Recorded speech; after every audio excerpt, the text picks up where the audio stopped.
உம்மை ஆராதிப்பே, உம்மை ஆராதிப்பே, உம்மை ஆராதிப்பே, உம்மை ஆராதிப்பே. என் நாட்கள் முடியும் வரை, என் ஜீவன் பிரியும் வரை, என் சுவாசம் ஒழியும் வரை உம்மையே ஆராதிப்பேன், உம்மையே ஆராதிப்பேன், உம்மையே ஆராதிப்பேன், உம்மையே ஆராதிப்பேன், உம்மை ஆராதிப்பேன், உம்மை ஆராதிப்பேன், உம்மை ஆராதிப்பேன், உம்மை ஆராதிப்பேன். ஆண்டவராகிய இயேசு கிறிஸ்துவின் நாமத்தினாலே உங்கள் ஒவ்வொருவரையும் வாழ்த்துகிறேன். இந்த நாளிலும் தியானிக்கும்படி எடுத்துக்கொண்ட வேத பகுதி சங்கீதத்தின் புஸ்தகம் 19வது சங்கீதம் 7வது வசனம். கர்த்தருடைய வேதம் குறைவற்றதும் ஆத்துமாவை உயிர்ப்பிக்கிறதுமாயிருக்கிறது. அவருடைய வேதம் நம்முடைய ஆத்துமாவை உயிர்ப்பிக்கிறதா இருக்கிறது. மரித்து போயிருந்ததான நம்மை, அக்கிரமத்திலும் பாவத்திலும் மரித்து போயிருந்த நம்மை அவருடைய இரத்தம் உயிர்ப்பிக்கிறது. பின்வாங்கி போனதான நம்மை அவருடைய வசனம் உயிர்ப்பிக்கிறது. அவர் வழிகளிலே நடக்கும்படி அவர் நம்முடைய கண்களை மாயைக்கு விளக்குகிறவராய் இருக்கிறார். பணிந்த ஆவியுள்ளவர்களை உயிர்ப்பிக்கிறார். தாழ்மையான நொறுங்குண்ட இருதயம் உடையவர்களை அவர் உயிர்ப்பிக்கிறார் என்றெல்லாம் நாம் வாசித்தோம். இந்த நாளிலும் அவருடைய வேதம் நம்மை உயிர்ப்பிக்கிறதா இருக்கிறது. நிச்சயமாய் எந்த ஒரு ஆத்துமா வேதனைக்கு நடுவிலே, துன்பத்துக்கு நடுவிலே போய்கொண்டிருக்கிறதோ அந்த ஆத்துமா இந்த வேத வசனத்தை வாசிக்கும் பொழுது ஆறுதல் அடையும், தேறுதல் அடையும்.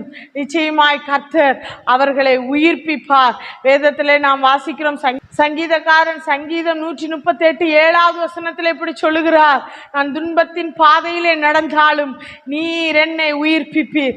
எந்த ஒரு தேவ பிள்ளை துன்பத்துக்கு நடுவிலே, பாடுகளுக்கு நடுவிலே போய்கொண்டிருக்கிறார்களோ இந்த வேத வசனம் தான் அவர்களுக்கு ஆறுதல். இந்த வேத வார்த்தை அந்த ஆத்துமாவை உயிர் மீட்சி அடைய செய்து மீண்டும் கர்த்தருக்காய் ஓடும்படியாய் பலனடைய செய்கிறது. அருமையான தேவ பிள்ளைகளே, விசுவாச ஓட்டத்திலே துன்பமும் பாடுகளும் வருகிறது என்று சோர்ந்து போய் விடாதீர்கள். உங்களுக்கென்று வைத்திருக்கிறதான இந்த ஓட்டத்திலே இந்த வேத வசனத்தை சார்ந்து கொண்டு தேவ வார்த்தையை பிடித்து கொண்டு சுடர்களை போல பிரகாசிக்கிற நீங்கள் உங்களுக்கு நியமித்திருக்கிற ஓட்டத்திலே ஓட முற்படுங்கள். இரண்டாவதாக ஆவி உயிர்ப்பிக்கிறது. யோவான் 6ஆம் அதிகாரம் 63ஆம் வசனத்தில் எப்படி வாசிக்கிறோம், ஆவி உயிர்ப்பிக்கிறது.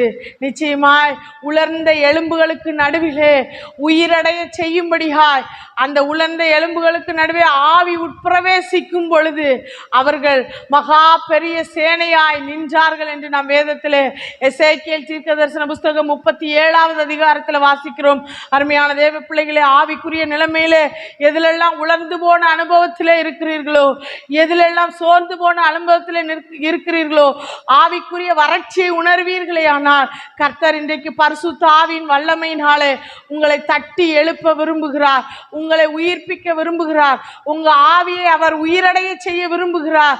நிச்சயமாய் ஒரு ஆவிக்குரிய உயிர் மீட்சி உங்க வாழ்க்கையில உண்டாயிருக்கும். கர்த்தர் அதை இந்த நாளிலே கட்டளையிடுவார். ஒருவேளை நீங்க இதை அறியாமல் இருப்பீர்கள், என ஏதோ ஒன்று இழந்தது போல நான் ஃபீல் பண்றேன், ஏதோ என்னை விட்டு எடுபட்டது போல நான் உணர்கிறேன் என்று சொல்லி நீங்க இன்னைக்கு நீங்க சொல்லி கொண்டிருப்பீங்கன்னா தேவ சமூகத்தில் உங்களை அர்ப்பணிங்கள். பரிசுத்த ஆவியானவரின் பலன் உங்களை நிரப்பும் பொழுது உங்க வாழ்க்கையில் இருக்கிற உலர்ந்து போன எல்லா அனுபவங்களும் மாறி ஒரு ஆவிக்குரிய செழிப்பை அவர் கட்டளையிடுவார். ஜெபிப்போமா? அன்பின் பரலோக பிதாவே, நன்றியோடு ஸ்தோத்திரிக்கிறோம். தகப்பனே, நீர் எங்களோடு இடைப்பட்ட நல்ல வார்த்தைக்காய் ஸ்தோத்திரம். உங்களுடைய வேத வசனத்தை கொண்டு நீங்க எங்களை உயிர்ப்பிக்கிறதற்காய் ஸ்தோத்திரம். உங்க வேதம் எங்களுடைய ஆத்மாவை உயிரடைய செய்கிறதற்காய் ஸ்தோத்திரம். ஆண்டவரே, உலர்ந்து போன எலும்புகளை உயிர விடுதலடைய செய்யும்படியாய் வெளிப்பட்டதான அந்த பரிசுத்த ஆவியானவர் இன்றைக்கும் ஆவிக்குரிய வாழ்க்கையில வறண்டு போன நிலைமையிலே, உலர்ந்து போன நிலைமையில இருக்கிற ஒவ்வொரு தேவ பிள்ளைகளையும் உயிர்ப்பிப்பீராக. ஒவ்வொருவருடைய பரிசுத்த ஆவியின் வல்லமை, பரிசுத்த ஆவியின் பலன் ஆளுகை செய்யட்டும்னு சொல்லி ஜெபிக்கிறோம். கர்த்தர் நீங்க ஆளுகை செய்யுங்க. உடைய கரங்கள்ல தாழ்த்தி அர்ப்பணிக்கிறோம். இயேசு கிறிஸ்துவின் மூலம் ஜெபங்கேளு நல்ல பிதாவே. ஆமேன், ஆமேன்.